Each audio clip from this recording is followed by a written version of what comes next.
So with this line, we're given 2 points, but we're not given the slope. Well, we have a tool to find the slope. We have our slope formula.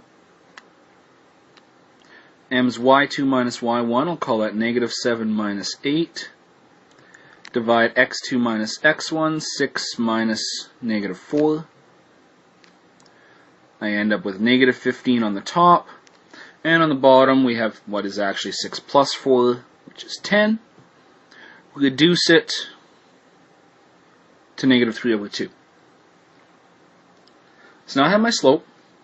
I also need to find the equation of my line. I need 1 point, but we're given 2. Doesn't matter which point I choose to use, but I'm going to choose the point that I defined as x1 and y1 for my slope. That's this one underlined in green. So, because I have the slope now and a point, I can use point slope form once more.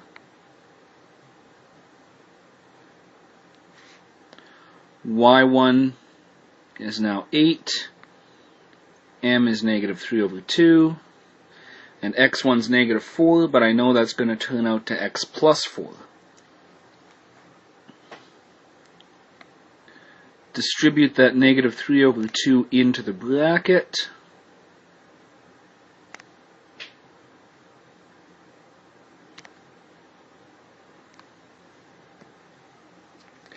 Now the issue that we have here when going to general form we can't have fractions, we can only have integers.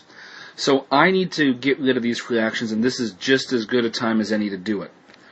Taking a look at the denominators, they're both 2, and if you're thinking, well, isn't 12 over 2 just 6? Yes, it is. We'll end up simplifying that in a minute. So to get rid of these fractions, what I need to do is take my whole equation, multiply it by my denominator, 2. So when I do that, I have 2y minus 16 on the left, and on the right, that multiplying by 2 is going to cancel out my fractions. I have negative 3x minus 12. Again, general form has to have a positive coefficient on x, so I'm going to take all of my terms to the left side. If I take my 3x,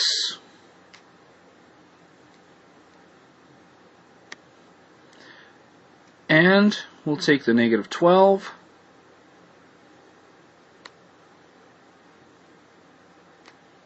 and there we go.